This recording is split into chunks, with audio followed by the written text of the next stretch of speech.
Les exégètes bibliques débattent depuis des années de l'emplacement de ces lieux saints. Aujourd'hui, un homme affirme les avoir peut-être trouvés. Depuis des millénaires, le mont Si est la montagne la plus disputée de l'histoire de l'humanité. C'est la terre sainte sous mes pieds. Un désert rocailleux, tout simplement. C'est incroyable. Le lieu où Moïse aurait reçu les 10 commandements, mais dont l'emplacement exact n'a jamais été prouvé.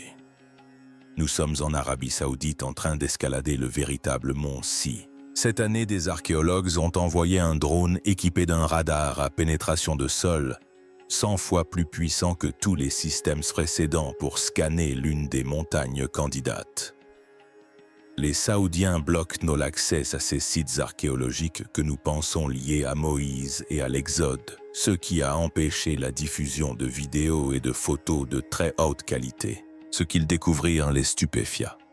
Sous la roche se trouvaient des lignes droites, des chambres souterraines et des motifs géométriques qu'aucun processus naturel ne pouvait produire. Si ces analyses sont confirmées, elles pourraient bouleverser toute l'histoire de l'Exode. La montagne interdite. Ce qu'elle a révélé pourrait enfin confirmer des théories qui alimentent les débats depuis des générations. En survolant la montagne, le drone a fait bien plus que prendre des images. Il a mis au jour des formes sous la roche, des lignes droites, des structures enfouies et des motifs géométriques qui n'existent pas à l'état naturel. Pour la première fois, des données concrètes et probantes remettaient en question les débats séculaires entre érudits explorateurs et traditions religieuses.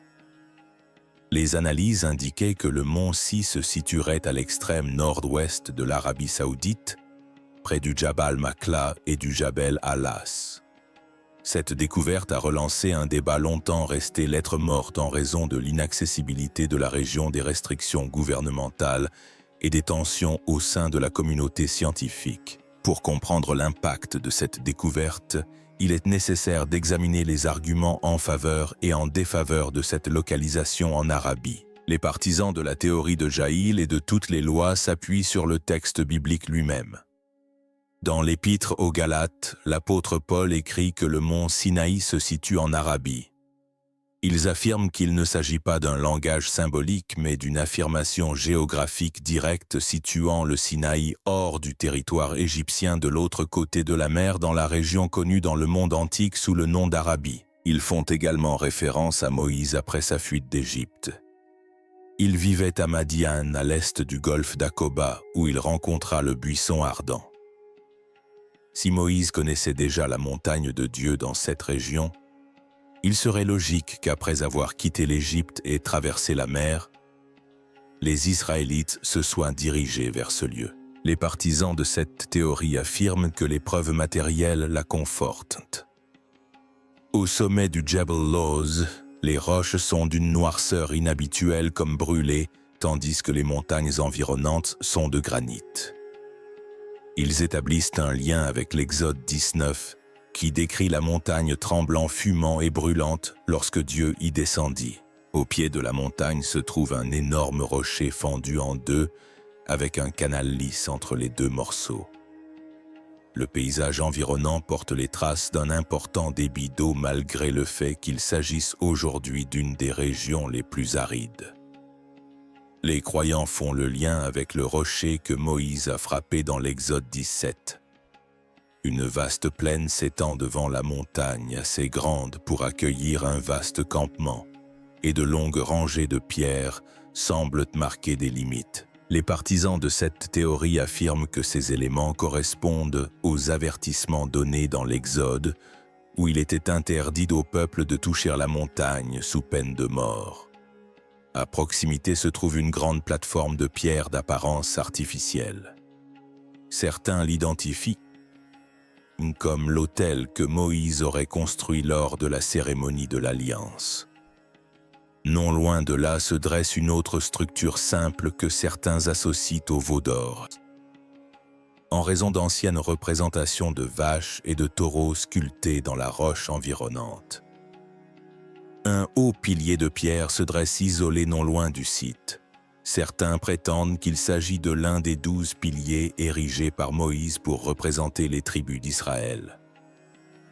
L'ensemble de ces éléments forme un tableau qui, selon beaucoup, correspond trop étroitement au récit biblique pour être une simple coïncidence. Les archéologues et historiens professionnels, cependant, divergent sur des points techniques.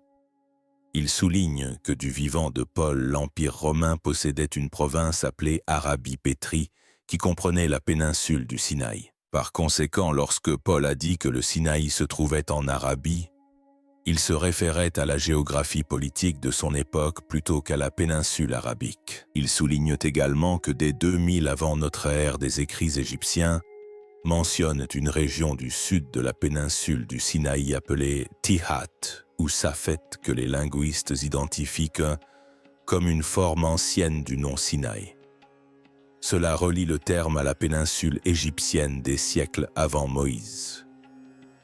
Un autre argument majeur est l'absence de vestiges de la fin de l'âge du bronze, ni poteries, ni outils, ni inscriptions, ni traces d'établissement datant de l'Exode. Les éléments mis en avant par les partisans de cette théorie pourraient appartenir à des cultures distinctes d'époques ultérieures.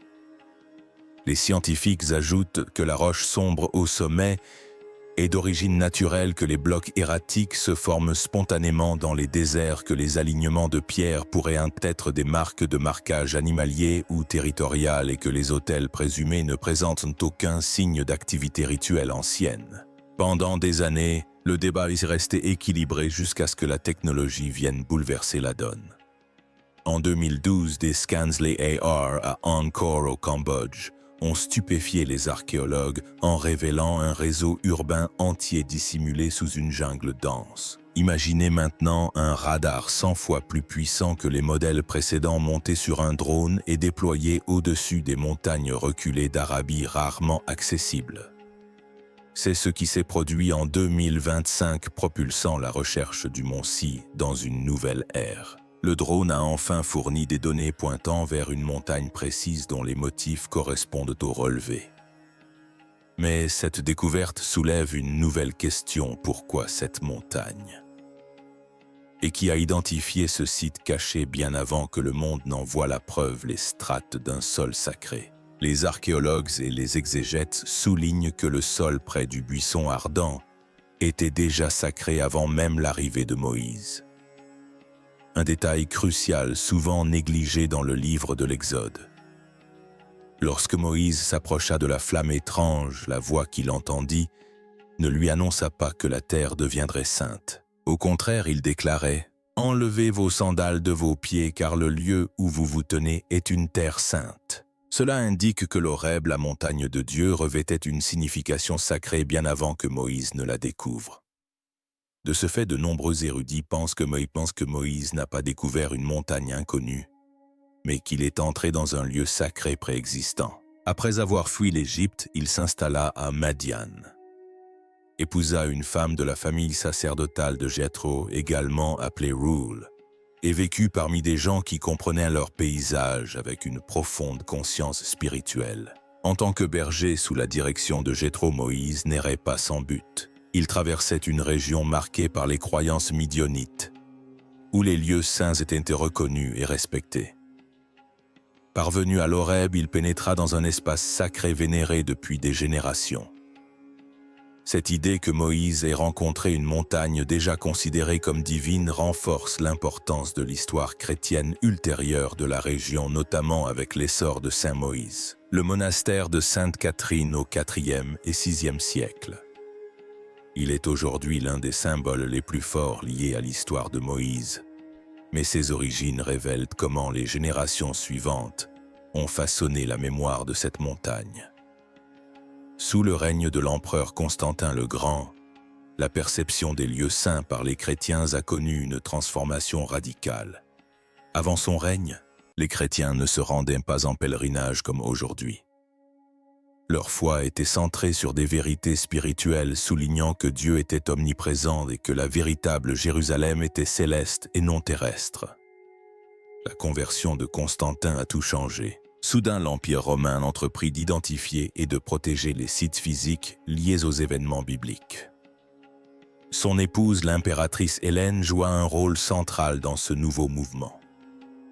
Vers 326 après Jésus-Christ, elle parcourut la Palestine et les régions avoisinantes à la recherche de lieux associés à la vie de Jésus et à d'autres moments clés de la Bible. À la même époque où la culture du pèlerinage se développait, des moines commencèrent à se rassembler dans le désert reculé au pied du Djabal Moussa, la montagne égyptienne longtemps associée au mont si biblique. Une croyance simple attirait ces premiers moines. Ils souhaitaient prier près du lieu où Moïse avait rencontré Dieu dans le buisson ardent. Leur dévotion prit peu à peu forme et donna naissance au monastère Sainte-Catherine. Au IVe siècle, une petite communauté monastique s'était installée au pied de la montagne, y construisant des abris et accueillant les voyageurs. Ils croyaient que la vallée au pied du Djabal Moussa abritait le buisson qui brûlait sans se consumer.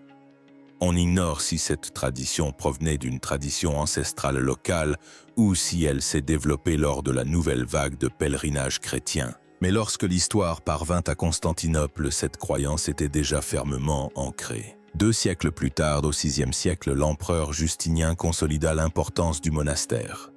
Il ordonna la construction d'un complexe fortifié autour de ce que les moines affirmaient être le buisson ardent originel. L'édifice était remarquable pour l'époque avec ses épais murs de granit, ses tours, ses entrepôts et son église centrale. Sa vocation était à la fois spirituelle et protectrice, assurer la sécurité des moines et préserver les traditions qui s'y étaient enracinées. Entre ces murs, les moines entretenaient ce qu'ils croyaient être le buisson même que Moïse avait vu. Désormais connu sous le nom de buisson ardent du Sinaï, il demeure une plante vivante soignée quotidiennement depuis près de 15 siècles. Les moines l'ont préservé comme un symbole de la présence divine. Les pèlerins touchant souvent ses branches ou s'agenouillent près de lui, imaginant le moment où Moïse entendit son appel. Le monastère est également devenu un dépositaire du patrimoine chrétien. Sa bibliothèque, l'une des plus anciennes au monde après celle du Vatican, abrite des Bibles anciennes, des écrits des premiers chrétiens et des traductions rares conservées grâce à la protection des moines. Pendant des générations, Sainte-Catherine n'était pas seulement un centre spirituel, mais aussi un foyer de savoir fréquenté par des érudits, des voyageurs et des dignitaires religieux.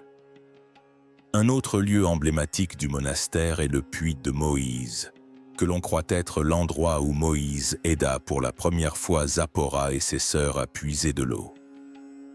Les pèlerins s'en approchent avec une profonde vénération, imaginant le moment où Moïse passa de prince égyptien à humble berger. Pourtant, une question demeure. Si la sainteté d'Horeb était si profondément enracinée, pourquoi subsiste-t-il si peu de vestiges matériels de l'époque de Moïse ? Et cela nous amène au mystère suivant: si des peuples anciens se rassemblaient réellement sur une montagne sacrée, pourquoi si peu de traces de leur présence subsistent-elles? L'énigme de l'Exode. Les archéologues notent que les Israélites du Sinaï n'étaient ni un royaume, ni des bâtisseurs de villes, ni des sédentaires, ni des agriculteurs. C'étaient des nomades, des familles de bergers vivant sous des tentes et se déplaçant d'un lieu à l'autre. Selon la Bible, ils restèrent sur la montagne pendant environ un an. Une période si courte qu'en termes archéologiques, elle ne laisse presque aucune trace. Une ville laisse des murs, des ateliers, des temples et des sépultures. Un campement nomade ne laisse que de faibles traces. Les experts identifient 4 types de vestiges qu'un tel groupe peut laisser, chacun disparaissant naturellement au fil des millénaires. Le premier est constitué des pierres de foyer et des cendres. Les feux quotidiens pour la cuisson nécessitent de petits cercles de pierres. Mais le vent disperse les cendres, la pluie emporte les pierres et les animaux piétinent le sol. Après des milliers d'années, ces feux ne laissent presque aucune trace, souvent seulement une légère décoloration du sol. Dans les déserts, les cendres disparaissent en quelques saisons. Après 300-500 ans, l'absence de vestiges de feu est tout à fait normale. Le deuxième type est constitué des trous de poteaux et des alignements de pierres.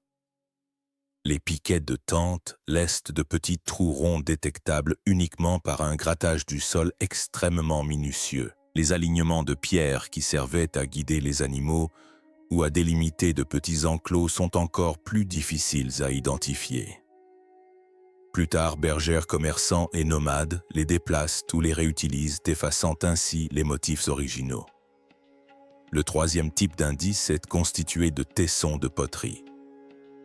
La poterie représente généralement l'indice le plus probant pour les archéologues, mais les nomades transportaient très peu d'objets, de simples bols, de petites jarres et des marmites. Lorsque ces objets se brisaient, les fragments étaient dispersés dans de vastes zones désertiques.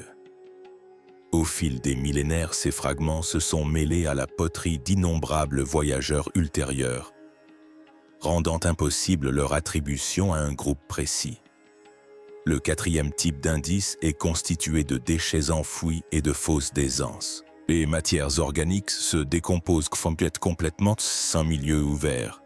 Les déchets humains des Israélites auraient été détruits depuis longtemps par les bactéries, les insectes et le temps. Même si des centaines de foyers, des milliers de fragments de poterie et de nombreuses traces de tentes ont existé, ils auraient été disséminés sur une vaste plaine.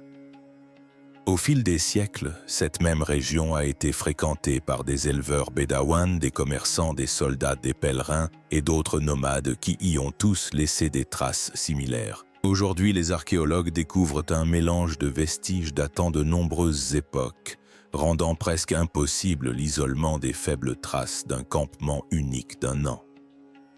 Cette absence de preuves correspond donc exactement à ce que les experts attendent d'une population nomade ayant séjourné brièvement. Le problème n'est pas que les Israélites n'aient rien laissé, mais plutôt que leurs traces sont identiques à celles de nombreux autres groupes. En clair, les preuves sont dissimulées non pas parce qu'elles n'ont jamais existé, mais parce qu'elles se fondent dans le décor. Un autre problème se pose avec les Égyptiens dont beaucoup pensent qu'ils ont consigné l'Exode. Puisque l'Égypte a consigné ses victoires, ses rois et ses guerres, il semble logique qu'elle ait également enregistré la perte d'esclaves, l'humiliation nationale et les désastres militaires. Les égyptologues expliquent pourquoi cette hypothèse est erronée. L'écriture égyptienne servait la propagande royale et non l'histoire objective. Les monuments illustraient le pouvoir du pharaon et non ses faiblesses. Les événements révélant des échecs étaient délibérément passés sous silence. L'Égypte appliquait une règle systématique d'effacement. Les principaux événements négatifs n'ont laissé aucune trace écrite. L'expulsion des Hyksos, l'un des bouleversements politiques les plus importants d'Égypte, n'a donné lieu à aucune inscription de l'époque et n'est connu que par des récits postérieurs. Le cas d'Akhenaton est encore plus flagrant. Après sa mort, les souverains qui lui ont succédé ont effacé son nom, détruit ses statues et réécrit l'histoire pour l'éliminer complètement. Si les Égyptiens ont effacé la mémoire de leur propre roi, ils auraient certainement effacé tout événement mettant en scène une divinité étrangère les vainquant. Si l'Exode s'est déroulé comme décrit, l'Égypte aurait été confrontée à des fléaux, à des magiciens défaillants, à la mort des premiers-nés, y compris l'héritier royal, à une panique générale, à la fuite des esclaves et à la destruction des chars de combat dans l'eau. Aucun scribe égyptien n'aurait jamais consigné de tels événements. Le silence des archives égyptiennes n'est donc pas surprenant. C'est précisément ce à quoi s'attendent les historiens. Ensemble, ces deux facteurs dessinent un schéma prévisible. Les Israélites ont laissé des traces trop discrètes pour être visibles et les Égyptiens ont effacé tout ce qui menaçait le prestige royal. L'absence de preuves ne réfute pas l'Exode. Elle correspond à ce qui se produirait naturellement. Le désert est silencieux mais non vide. Grâce à une étude minutieuse et aux outils modernes, de faibles traces peuvent parfois être décelées. Bien que les Israélites aient disparu de la mémoire collective, leur présence a laissé des marques subtiles sous le sable au fil des millénaires. Et ce n'est pas la première fois qu'un peuple d'Israël disparaît. Des siècles plus tard, les 10 tribus du Nord s'évanouirent dans des conditions similaires. Leur sort aurait-il pu suivre le même schéma des traces dispersées des archives effacées, ne laissant à l'histoire que le silence un second exode? L'histoire relate de nombreuses disparitions, mais rares sont celles qui sont aussi marquantes que la perte d'une communauté entière. L'un des exemples les plus frappants remonte à 722 avant Jésus-Christ, lorsque l'Empire assyrien envahit le royaume d'Israël au nord du pays. Cette invasion entraîna la disparition soudaine des 10 tribus, un mystère qui perdure depuis plus de 2000 ans. La conquête assyrienne sous Chiaser V et Sargon II fut délibérée et systématique. Leur politique impériale visait à déraciner les populations, à les disperser dans des provinces lointaines et à effacer leur identité. L'archéologie confirme la violence de cette campagne. Les fouilles de sites comme Gezer révèlent des murs détruits, des édifices publics incendiés, des couches de cendres et des pointes de flèches laissées là où les soldats sont tombés il y a plus de 700 ans. Le royaume du Nord ne s'est pas effondré progressivement, il a été brutalement déporté. La Bible rapporte que la quasi-totalité de la population du Nord a été déportée, ne laissant subsister que Juda au sud. De là est née la légende des 10 tribus perdues. Les recherches modernes, cependant, montrent que la réalité était plus complexe. Si beaucoup ont été déportés, des milliers d'Israélites sont restés sur place. Ils ont continué à cultiver la terre, reconstruit de petits villages et ont plus tard formé une partie du groupe connu sous le nom de Samaritains, qui ont préservé des fragments de la tradition israélite. Pendant ce temps, d'autres ont disparu dans le monde assyrien. Certains ont été absorbés par de nouvelles régions où les familles ont été séparées, les langues mélangées et les coutumes peu à peu disparues. Ces peuples n'ont pas disparu. Ils ont simplement cessé d'apparaître dans les archives en tant que nations distinctes. Leur disparition par assimilation, leur survie sans identité est au cœur du mystère. L'exil assyrien présente un parallèle évident avec l'Exode. Dans le premier cas, les Israélites quittèrent l'Égypte et disparurent dans le désert, ne laissant presque aucune trace matérielle. Dans le second, ils furent déracinés de leur patrie et intégrés à un empire étranger, ne laissant quasiment aucune trace culturelle. L'une de ces disparitions est géographique. L'autre facteur est démographique. Ensemble, ils montrent comment une population entière peut disparaître sans laisser de vestiges. Au fil du temps, les traditions suggèrent que les tribus ne sont pas restées en Assyrie. Certaines ont peut-être migré vers l'est le long des routes commerciales désertiques reliant la Mésopotamie et l'Arabie. Ces routes, notamment les routes de l'encens et de la soie, étaient jalonnées de caravanes et d'auberges fortifiées espacées d'environ 30 à 40 kilomètres. Elles offraient abri haut et marchaient le long de corridors désertiques autrement hostiles. Si de petits groupes d'exilés ont traversé ces régions, leurs restes se seraient mêlés aux innombrables traces de marchands, de nomades et de pèlerins empruntant les mêmes chemins. Cette possibilité relie les deux disparitions au même paysage. Les mêmes déserts qui ont dissimulé le mouvement aux Égyptiens pourraient également dissimuler la dispersion aux Israélites. Dans de tels environnements, les traces les plus ténues ne peuvent subsister que sous des formes infimes. L'archéologie moderne utilise des outils comme le géoradar, l'imagerie thermique et la numérisation multispectrale pour détecter les foyers enfouis, les cercles de pierre servant de campement et les petites couches de refuge laissées par des populations temporaires. Les longues routes désertiques peuvent être cartographiées afin d'identifier d'anciens relais de caravanes, des terrasses ou des strates d'habitats enfouis sous des siècles de sable. Une communauté entière peut-elle disparaître sans laisser de ruines visibles? L'exil assyrien prouve que oui. Et si le silence qui entoure les tribus disparues est compréhensible, alors celui qui entoure l'Exode devient plus facile à interpréter. Retrouver ne serait-ce que les plus infimes traces de ces mouvements pourrait fournir les premiers indices matériels à l'un des plus anciens mystères de l'histoire, les villes enfouies dans le sable. Les archéologues travaillant dans le nord-ouest de l'Arabie ont mis au jour des vestiges d'habitats qui éclairent la vie des Madianites peuples, parmi lesquels Moïse a vécu avant l'Exode. Les Madianites, c'était une population semi-nomade active de la fin de l'âge du bronze au début de l'âge du fer. Leur présence se manifeste non par de grandes villes, mais par de petits campements, des avant-postes miniers et des relais commerciaux. Les fouilles révèlent des structures construites sur de simples fondations en pierre, souvent de quelques mètres de large seulement, ainsi que des enclos pour le bétail.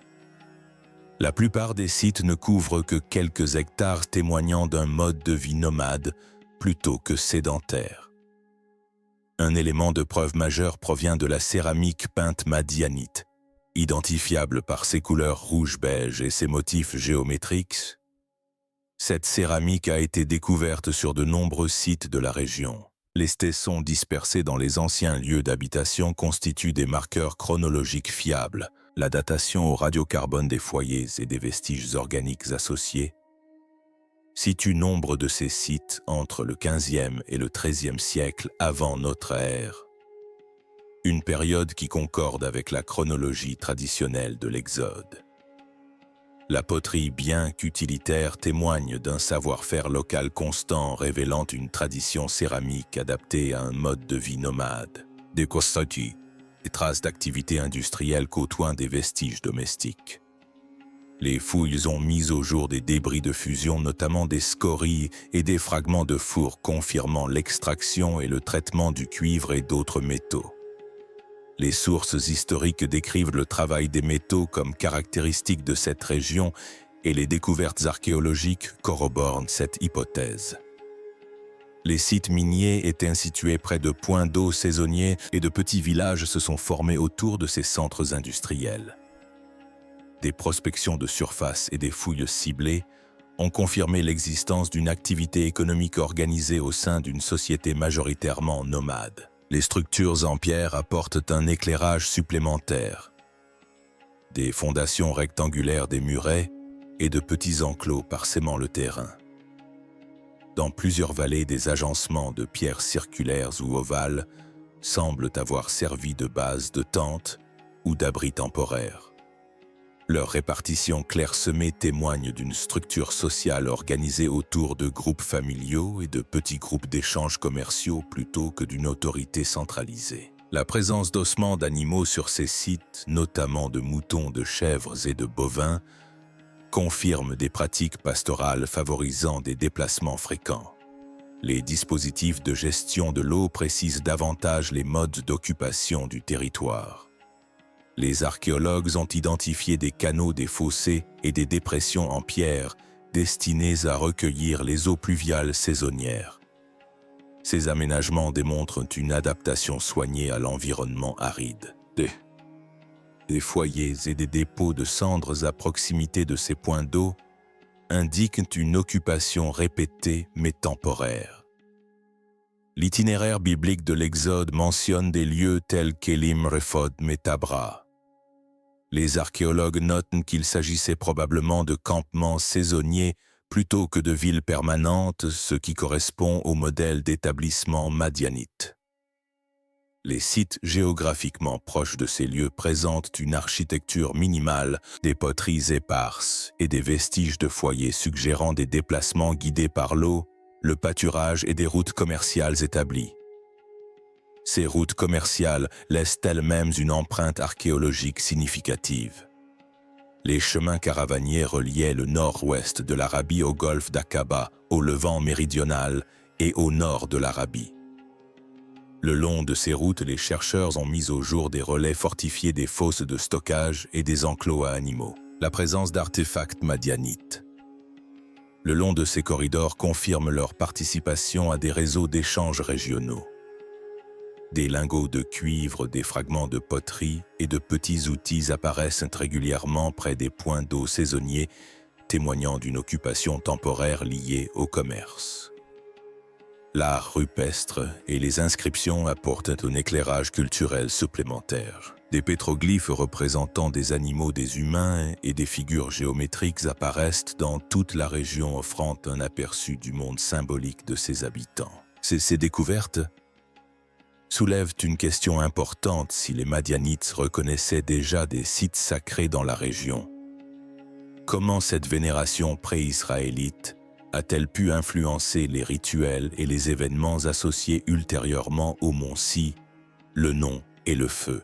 Le nom de la montagne offre le plus ancien indice de son importance bien avant l'arrivée des Israélites. Certains chercheurs font remonter ce nom à Sin, le dieu lunaire mésopotamien vénéré dans toute la Mésopotamie, et par les premiers peuples sémitiques, suggérant que la montagne aurait pu servir de lieu de culte lunaire des siècles avant le récit biblique. Cette interprétation concorde avec l'orientation de certains sommets et points culminants par rapport au cycle céleste, une caractéristique commune des premiers sites religieux smitiques. Une autre explication relie le nom au mot hébreu San, buisson d'épines, rappelant le buisson ardent de l'Exode. Selon cette hypothèse, la végétation locale, notamment les acacias et autres arbustes épineux facilement inflammables, aurait pu inspirer des associations avec le feu. Une troisième interprétation situe la montagne au sein du désert du péché, un nom faisant peut-être référence à l'argile ou à la boue, et reflétant le caractère environnemental du désert environnant. Bien que les significations diffèrent, chaque interprétation témoigne d'une vénération pré-israélite ancienne pour la montagne et son utilisation dans des pratiques rituelles ou symboliques. Le récit biblique souligne le caractère unique des tablettes données à Moïse. L'Exode les décrit comme étant inscrites du doigt de Dieu, les distinguant ainsi des inscriptions réalisées par l'homme. Le premier ensemble d'idoles fut brisé lorsque Moïse confronta les Israélites qui adoraient le veau d'or, un acte qui violait l'alliance. La tradition juive rapporte que Moïse conserva les fragments et les plaça à côté du second ensemble intact dans l'arche d'alliance, symbolisant à la fois la continuité de la loi divine et la réalité de la faillibilité humaine.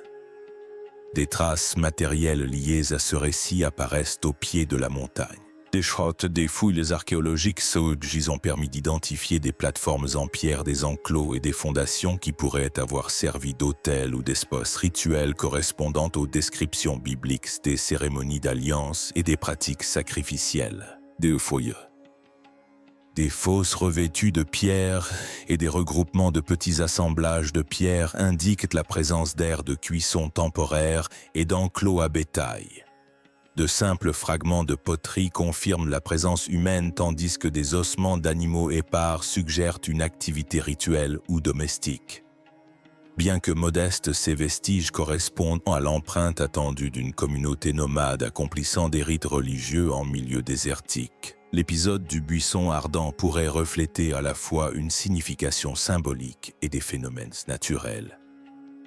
Les arbustes épineux comme l'acacia contiennent des huiles facilement inflammables et les conditions désertiques provoquent parfois des incendies déclenchés par la foudre ou la combustion spontanée. Une telle combustion aurait pu paraître extraordinaire aux observateurs de l'Antiquité. Les archéologues ont mis au jour des surfaces rocheuses brûlées et des restes végétaux carbonisés caractéristiques des feux intermittents du désert, offrant ainsi un contexte physique aux phénomènes incandescents décrits dans l'Exode.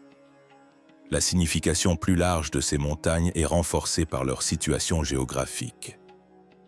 Leur sommet proéminent, leur coloration saisissante et leur position sur les voies de passage en Orénal fait un repère facilement identifiable. Dans l'ancien Proche-Orient, les montagnes sacrées servaient souvent de lieu de rassemblement pour les rituels, les serments et les observations célestes. Les piliers de pierre et les autels découverts sur le site présentent des caractéristiques similaires à celles d'autres centres rituels de l'âge du bronze, où des groupes nomades laissaient des marqueurs durables pour signaler un territoire, une activité sacrée ou l'approche d'un lieu saint.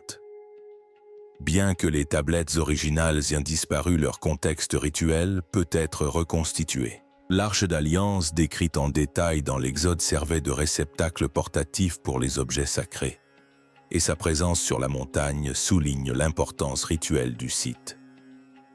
Les vestiges archéologiques de plateformes et d'enclos à proximité des zones de campement présumées suggèrent des espaces dédiés au rassemblement à la prière et à la manipulation des objets sacrés. Ces vestiges correspondent aux marqueurs attendus d'une activité cultuelle temporaire, hôtels mobiles, structures délimitant des espaces simples et lieux de rassemblement communautaire, plutôt que des bâtiments permanents. Les vestiges matériels du site témoignent d'une population nomade et saisonnière. Foyers, petits alignements de pierres et poteries éparses indiquent une occupation temporaire des préparatifs rituels et l'élevage. Les vestiges organiques sont rares, car la décomposition du désert et les perturbations ultérieures ont détruit la plupart des éléments périssables. Cependant, les artefacts subsistants correspondent au mode de vie d'une communauté nomade pratiquant des rites religieux périodiques. Le caractère sacré de la montagne s'est maintenu bien après la période biblique. Des traditions ultérieures ont associé le site à des activités prophétiques au pèlerinage et finalement à la vie monastique. Les monastères fondés entre le IVe et le VIe siècle de notre ère témoignent d'une vénération constante pour ce lieu. Cette utilisation religieuse continue à travers les millénaires. Suggère que le caractère sacré de la montagne est antérieur à l'arrivée des Israélites et que son importance rituelle a été maintenue grâce à une mémoire culturelle persistante liée à son paysage distinctif. Merci d'avoir regardé. Maintenant, regardez les vidéos qui apparaissent à l'écran pour découvrir d'autres histoires incroyables.